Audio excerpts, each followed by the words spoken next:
હાલમાં ગણેશોત્સવ અને નવરાત્રિ જેવા ધાર્મિક તહેવારોને ધ્યાનમાં લેતા ગણેશોત્સવ તથા નવરાત્રિ મહોત્સવના આયોજકોની ધાર્મિક લાગણીને ધ્યાનમાં રાખી અને જે પ્રમાણે ગણપતિ મંડળોની માગણી હતી, સ્થાયીના સભ્યોની પણ માગણી હતી, કાઉન્સિલરોની પણ માગણી હતી, મોટી સંકલનમાં નિર્ણય કરી અને આ ધાર્મિક હોર્ડિંગો 50 મીટરની ત્રિજ્યામાં જ્યાં સ્થાપન થયું હોય એનાથી 50 મીટરની ત્રિજ્યામાં 5 જેટલા હોર્ડિંગ કોર્પોરેશનની પરમિશન લઈને લગાડવાના રહેશે. જાહેરાતના કોઈ હોર્ડિંગ લગાડી શકાશે નહીં તથા 4 રસ્તા, સર્કલો, ઐતિહાસિક ઇમારતો, વોટર બોડી અને સરકારી ઇમારતો પર આ હોર્ડિંગ લાગી નહીં શકે. 15 દિવસ બાદ હોર્ડિંગ ઉતારી દેવામાં આવશે.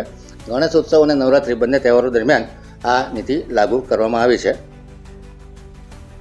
દબાણ શાખા દ્વારા ઢોરડબ્બા ખાતેના ગૌછાણમાંથી પર્યાવરણને અનુકૂળ ઇકો ફ્રેન્ડલી મૂર્તિ, પોટ્સ, કોડિયા તેમજ અન્ય પ્રોડક્ટ બનાવવા માટે નિઃશુલ્ક પ્રશિક્ષણ અને ઇકો ફ્રેન્ડલી ગો પ્રોડક્ટ્સના વેચાણ કરવાથી શહેરીજનોને ધાર્મિક આરોગ્યલક્ષી સુખાકારી માટે દરખાસ્તમાં જણાવેલી વિગતો જોઈ તેને મંજૂર કરવામાં આવી છે.